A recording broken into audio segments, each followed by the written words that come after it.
Picture this. It's a Thursday afternoon. You are at your desk. Coffee is still warm. Your last performance review said, exceeds expectations. Then a calendar invite appears. Quick team sync. 5 team members. You do not think much of it. You join the call, and in less than 4 minutes, someone in a blazer tells you your job is gone. No scandal, no warning, no poor performance, just gone. That is what happened to 8,000 workers at Meta. 10% of their entire company wiped out in a single wave. And Microsoft, this same week, quietly told nearly 9,000 workers they could voluntarily retire. Which, if you have never worked in corporate, is just a polished way of saying, leave now, or we will find a reason to make you leave later. Here is the part nobody wants to say out loud. These are not failing companies. Meta is spending $135 billion this year. Microsoft is worth $3 trillion. They are not bleeding. They are not scared. They are making more money than most countries have ever seen in their entire history. So let us be very clear about something. These layoffs are not about survival. They are about maximization. Pure, calculated, shareholder-driven profit maximization. These companies had the money to keep those workers. They chose not to. That is not a crisis response. That is a business decision, and it deserves to be called exactly what it is. Now let me explain what is happening with something simple. Imagine a large farm. For 100 years, that farm needed 50 workers with shovels to dig ditches. Then one day, a tractor arrived. Suddenly, one person with a tractor could do what 50 workers did. The farm did not need 50 workers anymore. Were the workers bad at their jobs? No, they were great. Some had been digging for 20 years. But it did not matter.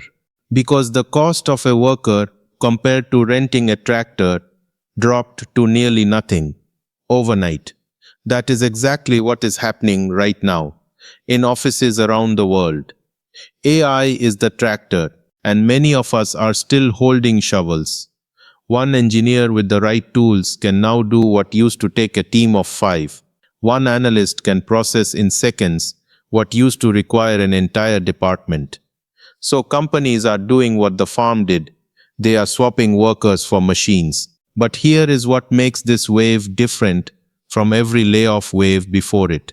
In 2008, companies fired workers because they had no money. In 2020, they fired workers because the world shut down. Those were emergencies. This time, they have too much money. They are letting workers go because of success, because the math now says one AI tool plus 3 brilliant humans beats a team of 30 average ones. But do not let that math distract you from a harder truth. While thousands of workers are clearing out their desks, the executives who made this decision are being rewarded handsomely. The CEOs who approved these cuts are collecting bonuses that most of those fired workers would not earn in a lifetime. Stock awards, performance incentives. The moment the layoff is announced and the stock price goes up, those at the top benefit directly. Their compensation is tied to the stock, so when they cut jobs, they personally make more money. That is not an accident. That is the system working exactly as it was designed.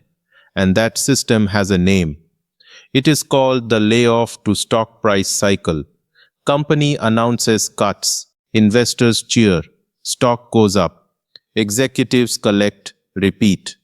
There is something else hiding inside all of this that almost nobody talks about. The career ladder is breaking. For decades, there was an unspoken agreement. Start at the bottom, do the grunt work, learn the basics, slowly climb. AI is now eating the bottom rungs first. The entry-level work, writing simple emails, summarizing documents, reviewing basic code, AI handles all of that now, faster, cheaper, without asking for benefits. So companies are not hiring juniors to train them up. They are leaving those seats empty. Meta alone is leaving 6,000 job openings unfilled. Not because the work does not exist, but because they are betting AI will handle it. And if there is no entry level, there is no experience. No experience means no mid-level talent 5 years from now. The ladder does not just get harder to climb. It gets pulled out of the ground entirely. Now here is something that should make you genuinely angry. These companies have the financial capacity to retrain their workers, every single one of them. Meta could fund a world-class reskilling program for all 8,000 displaced workers and still have billions left over. Microsoft could do the same without blinking, but they are not doing that. Because retraining workers costs money now. Letting them go saves money, and in a system that rewards quarterly results, now is all that matters. So they choose the profitable path, and they dress it up as innovation. That is not innovation, that is exploitation. Having established the scale of disruption sweeping through the job market, now it's worth taking a closer look at which roles are vanishing, because the answer might surprise you. The casualties aren't at the bottom of the skill ladder. They're in the middle, mid-level managers, coordinators, analysts, support staff. The professionals whose entire value proposition was built around gathering information, synthesizing it, and making decisions from it. That precisely is where AI excels, which means the career paths that felt the most bulletproof for the last 2 decades, the ones parents confidently pointed their children towards, are now standing directly in the line of fire. But before we go further, there's a number that deserves our attention and a moment of silence. Meta is spending $135 billion this year, mostly on AI infrastructure, chips, data centers, server farms that fill entire buildings. At the same time, they just cut 8,000 salaries. That is not a coincidence. Every dollar saved by cutting a $200,000 a year engineer is a dollar that funds a server running 24 hours a day, 7 days a week, never asking for sick leave, never needing health insurance, and getting more smart every single month. Microsoft's CEO has said that 20 to 30% of Microsoft's code is now written by AI, not assisted by AI, written by it. This is what is called trading human payroll for compute, and it is not a temporary cost-cutting moment.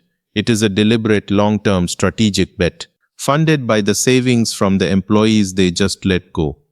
And here is why it spreads. The moment one major company proves you can cut 30% of your workforce and grow faster, every other CEO on the planet calls their CFO and asks, how do we do that? Tech moves first because they have the tools. But banking is watching. Law firms are watching. Healthcare, retail, logistics. Every industry that runs on knowledge work is taking notes. This is not a wave. It is a chain reaction.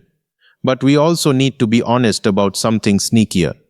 Not every company blaming AI for layoffs is actually laying workers off because of AI.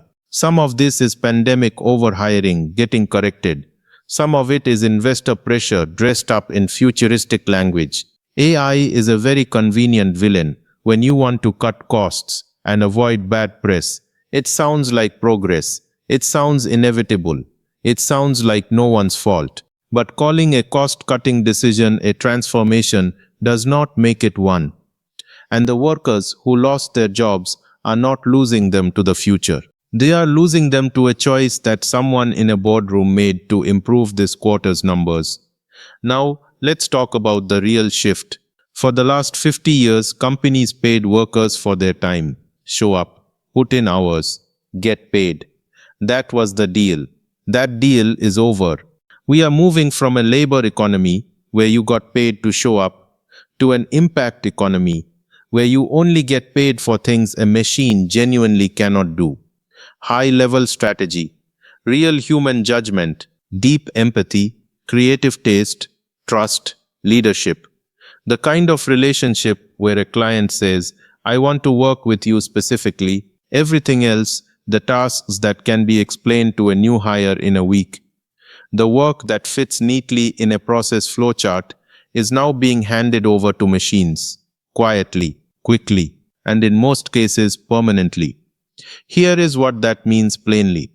Most of us have been building careers on skills that are now worth a fraction of what they used to be. We went to school, we showed up. We played by the rules that someone else wrote. Rules designed for a world that no longer exists. The stable path, the safe corporate job, the yearly salary increment, the linear climb is now the riskiest path you can take. Because you are no longer just competing with other humans for that job. You are competing with a system that does not sleep, does not burn out, and costs less per year than your monthly grocery bill. And the individuals building these systems know this. They know what it means for the workforce. They are doing it anyway, because shareholder pressure demands it, because the stock price depends on it, because their own compensation rises when the headcount falls. You can be angry about that. You should be. It is genuinely unfair. Workers did not make this choice. Workers did not vote for this. But anger alone is not a strategy. Because here is what is also true. The same tools eliminating jobs are also the most powerful amplifiers individual humans have ever had access to. The workers who survive and genuinely thrive in the next 10 years will not be the smartest ones in the room. They will be the ones who stopped competing with the machine and started directing it. The way a conductor directs an orchestra, you do not need to play every instrument. You need to know how to make them all sound like music. But let us also say this loudly. Placing the entire burden of adaptation on the individual worker while corporations pocket the savings is not a fair arrangement. If a company profits enormously from replacing a worker with AI, that company has an ethical obligation to invest in what comes next for that worker, not a voluntary gesture, an obligation. True responsible AI adoption means building pathways, retraining programs, redeployment opportunities, a genuine bridge between the world that existed and the one being built. Anything less is not transformation. It is betrayal. 8,000 jobs gone, not because those workers weren't good enough, but because the calculus changed entirely. They did it because the definition of necessary changed overnight. And that definition is still changing faster than most of us realize. So the only real question left is this: when the wave reaches your shore, and it will you be standing on the beach waiting? Or will you already be out there learning how to surf? If this made you think differently about your own work and your own future, share it with someone who needs to hear it, not just for their ears, because they might need the warning. Also, I would encourage you to please drop a comment telling me what is one skill you are building right now that you believe a machine genuinely cannot replace. Lastly, if you want to keep hearing honest and brutal breakdowns of where the world is actually headed, subscribe or follow depending on the platform you are listening this podcast on, because the next shift is already in motion. The tide is coming in. The only question is whether you are ready or not.